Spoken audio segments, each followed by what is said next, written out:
शकुनी के पासों का राज, भारत का सबसे अमीर मंदिर। महाभारत के युधिष्ठिर ने अपनी मां कुंती को दिया श्राप। महाभारत में अंक 13 का है महत्वपूर्ण योगदान।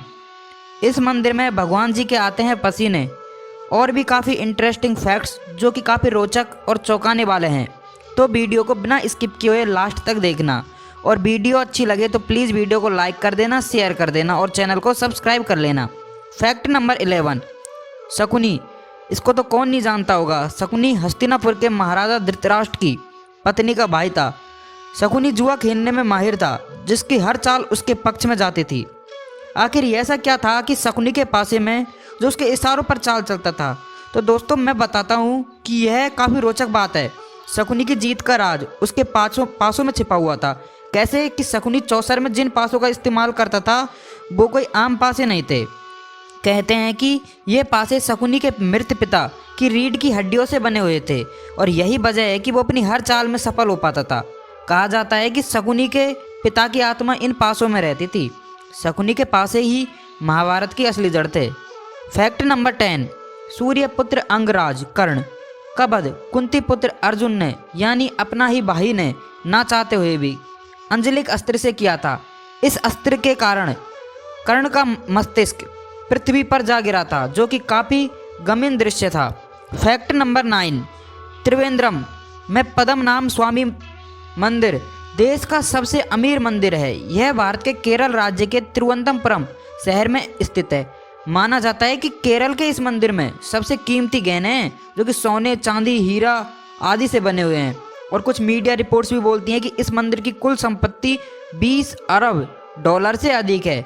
माना जाता है कि मंदिर में कुल 6 तिजोरियां हैं, जिसे लेकर काफ़ी विवाद भी हुआ था और इसके बाद कोर्ट को इसमें दखल भी देना पड़ा। और आपको यह भी बता देता हूँ कि दूसरा सबसे अमीर मंदिर आंध्र प्रदेश में स्थित तिरुपति बालाजी मंदिर है, जो कि भारत का दूसरा सबसे अमीर मंदिर माना जाता है। इस मंदिर में हर साल भक्त 650 करोड़ रुपए से अधिक का चढ़ावा चढ़ाते हैं। देखो कितनी महिमा है इस मंदिर की। फैक्ट नंबर 8, फ्रेंड्स, इस तथ्य को जानकर आप सहम से जाएंगे और आप बोलेंगे ये तो भगवान का ही चमत्कार है। हाँ जी दोस्तों, तिरुपति बालाजी मंदिर में भगवान वैकुंठेश्वर की प्रतिमा अलौकिक है। यह विशेष पत्थर से बनी हुई है और यह प्रतिमा इतनी जीवंत लगती है कि ऐसा प्रतीत होता है कि जैसे भगवान विष्णु स्वयं यहाँ विराजमान है। भगवान की प्रतिमा को पसीना आता है, पसीने के बूंदे देखी जा सकती है, इसलिए मंदिर में तापमान कम रखा जाता है। और यही नहीं, श्री वेंकटेश्वर स्वामी मंदिर में एक दिया ऐसा भी हमेशा है कि जो जलता रहता है हमेशा के लिए। और सबसे चौंकाने वाली बात तो यह है कि इस दीपक में कभी भी कोई तेल या घी का इस्तेमाल नहीं होता, यानी इसमें कोई तेल और घी नहीं डाला जाता है। यहाँ तक कि यह भी पता नहीं है कि दीपक को सबसे पहले किसने और कब प्रज्वलित करवाया था।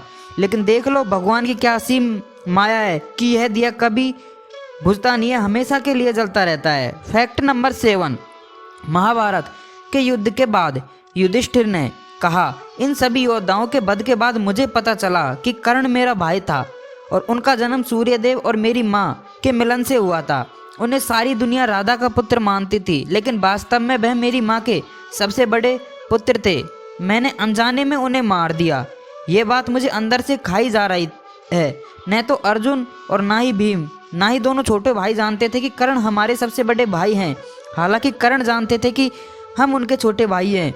उन्हें इस बात की जानकारी भगवान कृष्ण और मेरी माँ ने दे दी थी।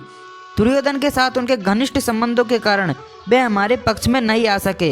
हालांकि उन्होंने हमारी जान नहीं लेने के लिए वचन भी दिया था। अगर मेरे पास अर्जुन और कर्ण दोनों होते तो मैं दुनिया को जीत सकता था।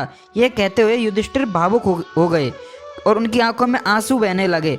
तभी उनकी माँ कुंती आगे आई और अपने पुत्र से बोली, युधिष्ठिर, इस तरह से शोक मत करो। मैंने पहले कर्ण को आपके साथ और उसके रिश्ते के बारे में बताने की कोशिश की थी। सूर्यदेव ने भी उनसे बात की। हालांकि अपनी घनिष्ठ मित्रता के कारण कर्ण ने दुर्योधन का साथ नहीं छोड़ा। देख लो दोस्तों, अपने भाई, खास भाई होते हुए भी उनको पता लग गया था युद्ध से पहले कि अपने भाई हैं, फिर भी देख लो मित्रता इतनी संगीन थी कि वो अपने भाइयों का साथ नहीं दिया। आज के टाइम में दोस्तों ऐसे कोई मित्र नहीं होते। हाँ, तो इसके बाद क्या होता है कि धर्मराज युधिष्ठिर ने अपनी माँ कुंती से कहा कि आपने इतनी बड़ी बात छुपाकर हमें अपने ज्येष्ठ भ्राता का हत्यारा बना दिया। युधिष्ठिर ने क्रोध में आकर अपनी माँ कुंती के साथ समस्त नारी जाति को श्राप देते हुए कहा कि मैं आज समस्त नारी जाति को श्राप देता हूँ कि वे अब चाहकर भी कोई बात अपने हृदय में छिपाकर नहीं रख पाएगी। इसलिए दोस्तों आजकल महिलाओं की कोई बात पचती नहीं है, वो कोई भी बात हो तो 1 या 2 दिन में कह ही देती है। ठीक है। फैक्ट नंबर 6, हिंदू धर्म पूरे विश्व में ईसाई और इस्लाम धर्म के बाद विश्व का तीसरा सबसे बड़ा धर्म है और इस धर्म को मानने वाले अनुयायी यानी कि हिंदुओं की जनसंख्या पूरे विश्व की आबादी के 15% के बराबर है, जो कि भारत और नेपाल में प्रमुख तौर से हिंदू निवास करते हैं। फैक्ट नंबर 5, महाभारत युद्ध में 18 अंक यानी 18 बहुत ही महत्वपूर्ण है। क्यों? क्योंकि इसका काफ़ी गहरा राज है। और आप देखो, जैसे ऋषि वेद व्यास ने महाभारत ग्रंथ की रचना की तो उसमें कुल 18 पर्व है। ठीक है। फिर सेकंड क्या था इसमें, भागवत गीता में कितने अध्याय हैं? 18। ओके। और महाभारत पुस्तक में भी 18 अध्याय हैं और कृष्ण ने कुल 18 दिन तक अर्जुन को ज्ञान दिया था और 18 दिन तक ही युद्ध चला। और गीता में भी 18 अध्याय हैं। और कौरवों और पांडवों की सेना भी कुल 18 अक्षौहिणी सेना थी, जिनमें कौरवों की 11 और पांडवों की 7 अक्षौहिणी सेना थी। ठीक है। इस युद्ध के प्रमुख सूत्रधार भी 18 थे और इस युद्ध में कुल 18 योद्धा ही जीवित बचे थे। है ना फ्रेंड्स, महाभारत के लिए 18 का अंक बहुत बड़ा योगदान रखता है ना। ओके। फैक्ट नंबर 4, अर्जुन भगवान श्री कृष्ण के जीजा भी थे और दूसरी ओर देखा जाए तो श्री कृष्ण दुर्योधन के समधी थे। देख लो। और अर्जुन ने श्री कृष्ण की बहन सुभद्रा से विवाह किया था और दुर्योधन की पुत्री लक्ष्मणा ने श्री कृष्ण के पुत्र साम्य से प्रेम किया था। अर्जुन की माता कुंती भगवान श्री कृष्ण की बुआ थी, अर्थात वसुदेव जी की बहन थी। अर्जुन पुत्र अभिमन्यु की पत्नी वत्सला श्री कृष्ण के भाई बलराम की बेटी थी। अब आपस में देख लो इनका क्या क्या रिश्ता हुआ, यह सोचने वाली बात है जो कि हमें ग्रंथों से जानकारी मिलती है। फैक्ट नंबर 3, हम सभी जानते हैं कि द्रौपदी के 5 पति थे, लेकिन क्या आप जानते हैं कि द्रौपदी अपने पिछले जन्म में इंद्रसेना नाम की ऋषि की पत्नी थी। उनके पति संत मौद्गल्य का देहांत जल्दी ही हो गया था और अपनी इच्छाओं की पूर्ति के लिए उसने भगवान शिव से प्रार्थना की। जब शिव उनके सामने प्रकट हुए तो वह घबरा गई और उसने 5 बार अपने लिए वर मांगा तो भगवान शिव ने अगले जन्म में उसे 5 पति दे दिए। फैक्ट नंबर 2, धृतराष्ट्र अपने पिछले जन्म में एक बहुत ही दुष्ट राजा था। एक दिन उसने एक नदी में एक हंस जो अपने बच्चों के साथ आराम से विचरण कर रहा था वो देखा। वो हंस इतना खुश था काफ़ी अपने बच्चों के साथ, लेकिन राजा धृतराष्ट्र उस हंस को इतना खुश नहीं देख सका और उसने आदेश दिया कि उस हंस की आंखें फोड़ दी जाए और उसके बच्चों को मार दिया जाए। इसी वजह से अगले जन्म में वह अंधा पैदा हुआ और उसके पुत्र भी उसी तरह मृत्यु से प्राप्त हुए जैसे उस हंस के हुए थे। तो भाई दोस्तों एक बात तो है, जैसी करनी वैसी भरनी, यानी हम जैसा करेंगे ना उस तरह हमें भरना तो पड़ेगा ही।